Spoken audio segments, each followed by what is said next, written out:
Hello you lot, Miller Corner here, welcome back once again, and that's right, you read the title correctly, it's new car day. I've bought a new car and you are going to be the first to see it. But first, a little bit of clarity as to why I've bought a new car. I've been talking for a while now about buying another project car for the channel, and this is not that. When I pulled the dash out of the Super Seicento in preparation to flock it, I had a number of issues, and I'm not even counting the issues I've had with the actual flocking process. I've uncovered a number of rattles, a number of broken things, and a number of things that I want to sort out on the Super Seicento that aren't going to be quite as easy, and in some cases not even possible, when the dashboard is back in. Therefore, it makes sense to do all these things, take my time with the car, get the dash looking as good as possible, because at the moment it sort of doesn't, and also sort out all the problems I wouldn't be able to if the dash was in. I do still need a car, I do still need to get to work, go to the shops, and I'm actually going to be travelling long distance for work in the very near future. We're talking 3 or 4 days away. Some of you might be asking at this point, what about the red Seicento? What about the temporary daily? You saw it in the flocking video, it obviously still is around. That car isn't taxed at the moment, which means it's not road legal, the road tax isn't valid on it, and that is quite an expense to pay out on a car which I might only need for a month or two. Also, that car doesn't currently move on account of the fact the gearbox has been taken out of it for it to be replaced and have a new one put in that doesn't have that irritating reverse clonk. Therefore, I needed a new car that I could daily drive, that would be cheap to run, that would be reliable, and that I could actually carry myself, passengers and luggage in. So let me introduce you to my new car, a 2012 Fiat Punto.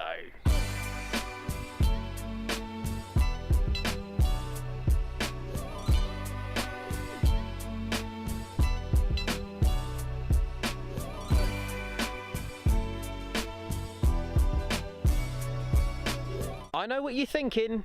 What is that? What are you doing, Miller Corner, buying a basically new and very modern car? Hold on, calm down, I am going to... No, sit down, seriously. There are 3 main reasons for that. The first is, if you've watched this channel before, you might know that I'm a bit biased and I've got a generally negative opinion of most modern cars. I think they're too complicated, too disconnected from actually driving, and they're too idiot-proof. The thing is, that opinion on modern cars has been formed on only actually driving 2, a Ford Fiesta Mark 7.5 and a latest shape Ford Galaxy. I thought it only fair to not be a hypocrite and not try and make an ill-informed opinion. I need to experience it. I need to live with a modern car for an extended period, day to day, to find out if I am actually justified in that view. Also, because you might know I'm a bit of a sucker for Fiats, I thought I'll buy a Fiat, because that way I'm giving modern cars the best possible opportunity to impress me if I choose one from a brand that I'm already loyal and a fan of. The next reason is affordability. Because of all the stuff I want to do to the Super Seicento involving interior, exterior, including respray, and of course eventually some sort of engine stuff, I need to save every penny I can. That is not the cheapest car I could have bought, but if some of you know the UK insurance market, you'll know that buying the cheapest car possible doesn't necessarily equal the cheapest insurance, and indeed that is a very cheap little car to insure. It costs me half every month what the Super Seicento costs. Also, the road tax. The Super Seicento is £155 a year in the current market. That is 0. This much, no road tax fund whatsoever. I just have to declare that it is on the road and it is free tax for that car, and that is a big saving every month and ultimately building up over the year. That leads me on to the 3rd reason why I bought this particular car and this particular model of Fiat Punto. And that is the engine. This engine specifically, this is Fiat's TwinAir engine, which is an absolute gem. I love this little engine. It actually won Engine of the year it came out, and it's well deserving of it. Down under there, buried somewhere, is an 875cc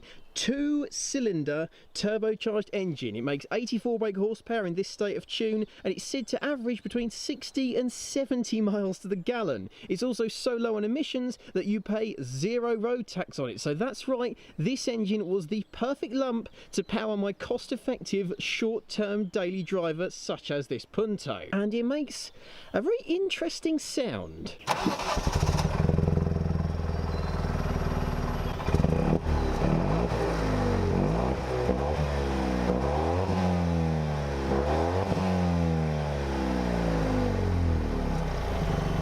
I think it's running on 2. Yep, that engine is awesome. I absolutely love the noise it makes, and on the move it makes a nice little thrum. It really kind of encourages you, it spurs you on. The Fiat spirit of enjoying every last rev of a tiny little engine is very much alive in that TwinAir. And dog, please stop running. But now you've seen and heard the reasons why I bought this, let's take a look round my new Fiat Punto. These wheels come standard on this car. They are the 15-inch diamond cut wheels, and from this kind of distance, if I sort of move back, they are really nice. They're really nice looking. I just love these. They're sort of black in there, diamond cut on all the spokes. They're gorgeous. But to be fair, get up close and yeah, every single one is really quite badly curbed. But don't worry about it, in the very near future they are going to get refurbished, tidied up and made to look as good as they were when new. But for now they still look decent at this distance, it must be said. As on the whole does the entire car. It's got the black wing mirrors which really contrast nicely with the red. It's got these side skirts which I don't know if they're an option. I believe they're just standard and they look really nice. We've got the spoiler, got the standard LED tail lights that the newer shape Puntos have, which are wicked. I love these tail lights. Do you know what? I'm going to say it. The Punto doesn't get enough credit. This is a properly good looking little car. I love the way this looks. Around the side we've got tinted side windows. These are factory ones. You can see the difference there between the front and the back. They're nicely tinted. They're a good level of tint, but on the inside you can see you can't tell any difference. Look, that's what they're like on the outside. That's what they're like on the inside. You can still see out of them. The tint that was on the back window when I bought this car was not standard, believe you me, and it was awful. It was the absolute worst tint I've ever seen in my life. It wasn't tint, it was just clear black plastic. It hadn't been put on very well. There were air bubbles in it. It was peeling off. It wasn't cut straight. It wasn't put on straight. It was peeling at the edges. It was just an all-round crap tint job. And the only explanation I can come up with is that it was done by Stevie Wonder in a hurry at gunpoint when he was drunk. The actual film came off really easily because it just tore and came straight off. All the glue and crap it left behind, it took 3 hours using hair dryers, white spirit and thinners in the end to completely clean off that rear window. If you did that tint job, I hope you suffered a very slow and painful lesson on how to tint a rear window, because do not ever tint a rear window like that ever again. Right, rant over, let's move on. There is one problem with this picture. Can you see it? Nope, it's this. This, for some reason, is the old style Fiat badge that Fiat used from sort of the 90s to the mid 2000s, and for some reason this 2012 car has got the old style badge on it. I genuinely have no idea why. It doesn't match any of the other badges on the car. Look, that's the new one. Even these little dust caps put on by the previous owner are Fiat new style red ones as well. They are just stuck on. So I have ordered a new one, that's coming off, and we are going to make it all the way around. So anyone with OCD, I'm just going to cover that for you. We're going to sort that, don't worry. We've got these really cool standard headlights. Look at these, all sort of grey smoked inside. The Super Seicento ones suck. They're absolutely awful, and before we go to Poland again, they need to be sorted, and they will. Don't you worry about that. These ones on the Punto are wicked. They set off the front of the car. Lovely. Right, that's enough about the outside. Now let's jump inside. Look at the dials, which, as you can probably note, are lovely. We've got a sort of chrome silvery surround on all the dials, sort of Alfa Romeo style almost. They're all sunk in. Really nice. We've got a temperature gauge. Now, those of you that have never driven a Seicento won't know quite what a temperature gauge is. Trip computer, that is an actual trip computer as well. If I can sort of flick it on, you can see we've got the date, which today is Friday the 1st of March, so happy March everybody. We've got outside temperature, we've got the time, button on the end of the stalk, that's luxury that is, and you can see how much range you got in the tank, your trip distance, your average fuel consumption. I've been ragging that little TwinAir to be fair. The instant consumption, which is pretty useless, average speed, we've got travel time. Yeah, loads of really interesting features, which to be honest are a bit distracting when you're driving, but they're cool to have. Moving on, we've got the stereo, which is genuinely a brilliant stereo. Sorry, I do apologise for all the dust. It's diamond gloss piano black. It is absolutely awful. The speaker system is epic. We've got speakers up here, we've got speakers in the doors, speakers in the back, which you can't really see because I can't reach round far enough. Really good stereo system. I highly rate that. And we've also got real luxury here to Seicento owners, air conditioning. Can you see that button there? This car has aircon. Look at that luxury. This is city steering. Now what this does, you put this on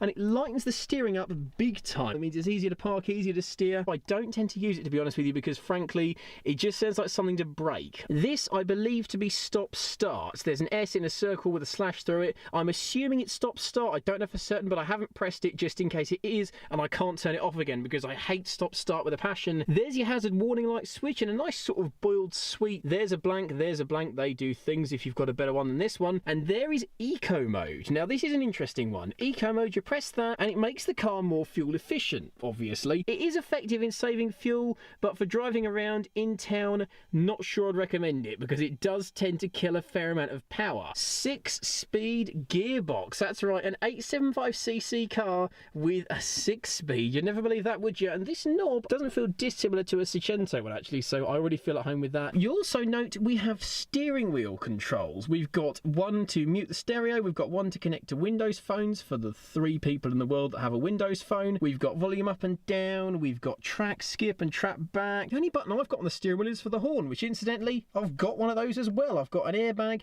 This thing's got tons of airbags actually. We've got a passenger airbag there, we've got curtain airbags up here, airbags everywhere. Safe, safe, safe car. So if I do happen to crash into a lorry again, I'm going to be absolutely fine.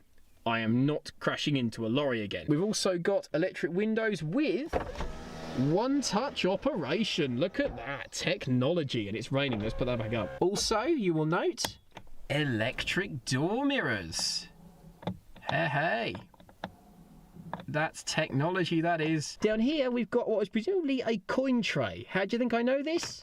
There was a ton of change left in there by the previous owner. I've joked before about cars being paid for in part by cash I've found in them. This one actually might be being paid for by the money that's in it. So thanks for that, previous owner. Also, for the first time ever, I've got a key that does this. How cool is that? How James Bond is that? Literally the day I got this, all I did was kept walking up to people and going, hey, check out my mad key. That is, oh, come on. That's just the, is that not just, I mean, come on, look. Oh, I'm gonna get to the car.